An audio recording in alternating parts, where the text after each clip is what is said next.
Having an unstable bot lane is one of the fastest ways to lose a game in League of Legends, and many of the mistakes that are made can be prevented before the game even begins. In this video we will take a look at support and give tips on how both the AD carry and the support can play better with each other and what supports can do when the AD carry is performing badly. This is the 4th video in my Low Elo guide, and if you like the content, consider subscribing. The first thing that a support needs to understand is that there are 3 stages to every game: early game, mid game and late game. If the average game is around 28 minutes long, then the first 14 minutes are laning phase, aka the early game. And then the next 6 to 8 minutes are the mid game, and the last minutes are the late game. The most important stage for both bot laners is the early game, but the most difficult stage is the mid game. This is why playing AD carry can feel bad, because in the early game, while stuck to your lane, at least you have a consistent way of farming. And then in the mid game, you have no idea where to go and farm and continue scaling, because top lane is bot lane, your mid laner is top, and the jungle just took a wave mid, and now you have no clue what to do. So it's the support's job to sort of dictate where you go in lane. For supports, it's a bit different, depending on the type of supports that you play. Enchanter supports are way different than playmaking supports. Lulu can't play the same way as Alistar, and therefore you need to adapt your play based on the type of champion that you have picked. Let's break down what supports are, and if you are an AD carry main, don't skip this. Understanding how support works will also make you better as an AD carry, because your laning phase will improve a lot. Now, let's break it down. There are 3 main types of supports. Enchanters, like the classic Janna, Lulu, Soraka. Playmakers, like Alistar, Blitzcrank and Pyke. And for the past 5 seasons, damage supports. Xerath, Brand, Lux. All these roles play different styles, and it's important that you know what to do when playing a certain support champion. Enchanters are typically right next to their carry at all times. Shielding, healing, boosting movement speed, you know the deal. Their job is to make it as hard as possible to kill their carry. They do this in the early game, all the way to the late game. It never changes. The playmaker's job is a bit more different. When playing these types of champions, being right next to your carry at all times is not always needed. You are able to roam a bit and see if you can create plays on the map and make your team ahead in gold. This is why the mid game is important for playmakers.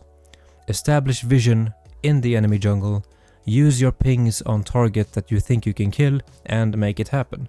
Mid game is your bread and butter, and if you can shorten the early game by winning lane early, you will get to mid game way quicker. The perfect example of this is Alistar showing up mid lane to combo the enemy mid laner, and now you get a kill. Or a Blitzcrank invading with the jungler to get a hook and kill the enemy jungler. You are a bit more free with the playmaking supports, and you have more agency in the game.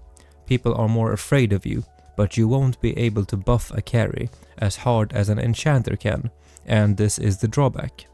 You should still be able to peel them, but not buff them really hard. The damage supports are a bit weird.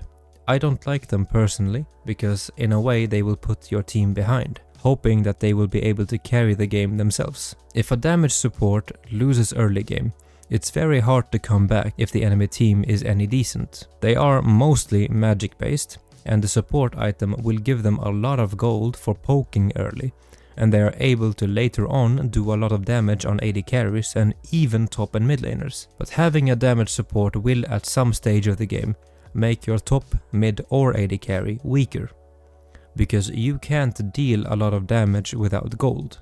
And if the support starts to take gold from the jungler or minion waves, then someone else on your team is losing resources. If you are going to play AP supports, then you need to make sure that you can carry the game. Otherwise, in my opinion, it's borderline trolling. That might be an unpopular opinion, but there are 3 lanes of farm and 3 carries most of the times. It's very rare for people in solo queue to play low economic champions that function very well with less gold. Somebody will always lose gold if you decide to take from them. It is what it is, just make sure that you know what you're doing. It's better to play AP supports when you have a tank top laner or jungler who functions with low income, something like Ornn or Malphite or Maokai in the jungle, then it's fine. So now that we have established the different styles of support, let's get into one of the biggest early game mistakes that I see people making, and that is playing their support with the wrong style.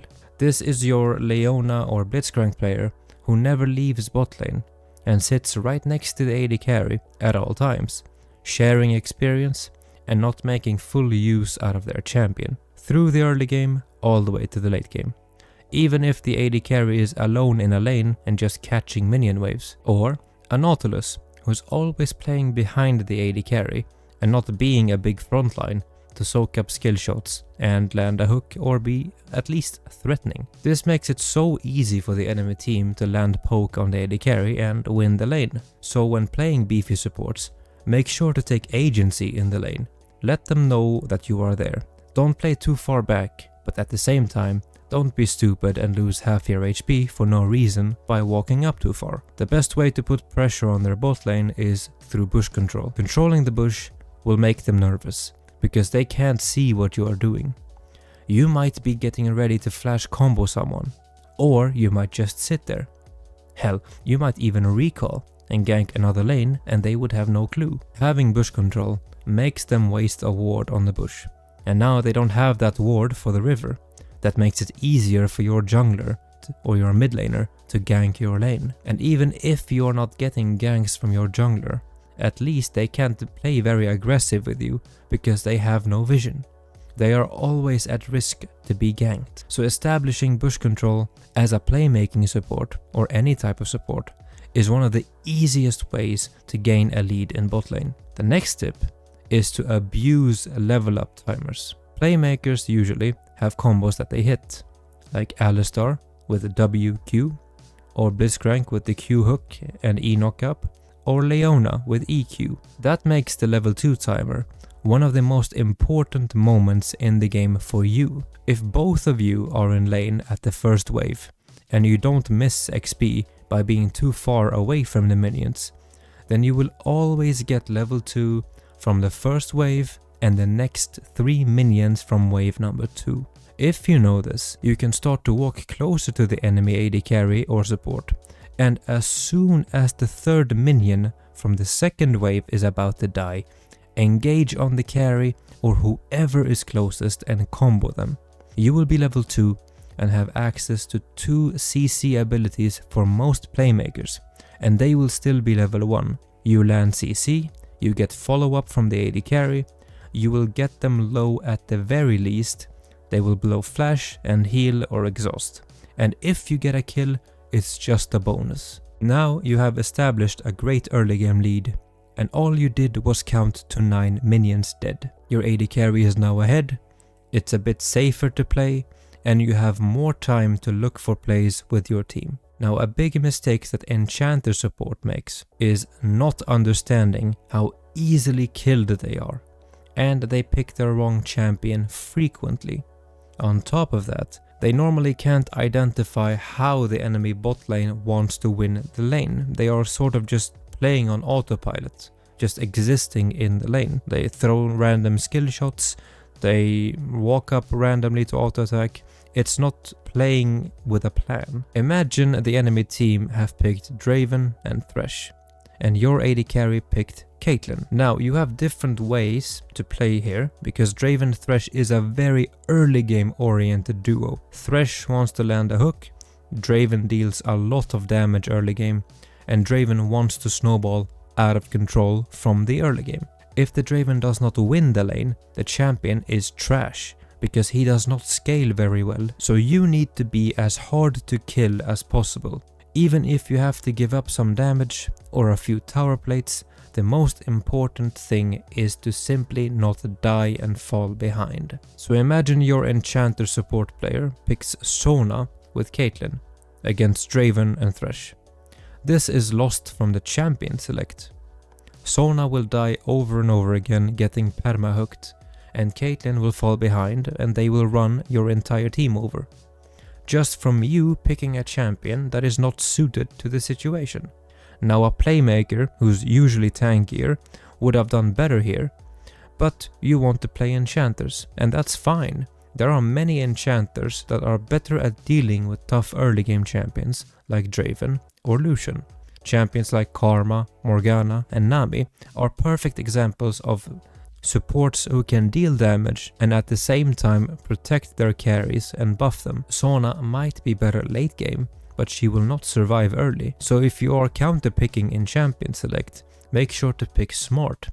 Pick something that either helps you survive early game better if their champions are really strong early, or pick an enchanter that can help your AD carry snowball safely. If you have to pick first, then make sure it's something that they can't abuse in lane. Picking weak early game supports blindly when you don't know what they're gonna play yet, champions like Sona, Yumi or Senna, is just sending an invite to the enemy team to draft for early game and for assassins, and you will not have a very fun game. Now, the final mistake that I will go over in this video is mentality and tilt. Understand that you are the team's support, not the AD carry's support. Many support players tunnel vision on the AD carry and think that that's their only target to protect. That's just plain out wrong. Make better use of your time and protect someone else that can deal damage if your AD carry is weak. If the lane goes bad and your early game is lost and the AD carry starts flaming you, mute them and understand that there are 3 other people on your team that you can help and play for. If you're playing, let's say Karma, and your Draven is giga doomed because he entered early game, but you have an Azir or another mid or top pick that can somewhat scale into late game, then you still have a chance of winning. Just make sure to protect them as best as you can in fights, and as long as you do that, you still have a chance of winning the game. This does not mean leave bot lane at 5 minutes and go lane with the top or mid laner. That's just trolling, because now you take XP from your solo laners and the enemy top and mid will be many levels ahead and your team will flame you. Just sit out the early game bot lane. Make some plays with the jungler, and once early game ends at around 14 minutes, you can start to group up with the mid laner and jungler for the most part and make plays together. This was a fairly big video and there's a lot more to cover. Might need a part 2 for supports, and there's also an AD carry version of this coming out. If you learned something and you want to see more, leave a like, and to not miss out on the next one, consider subscribing to the channel, and I will see you next time. Goodbye.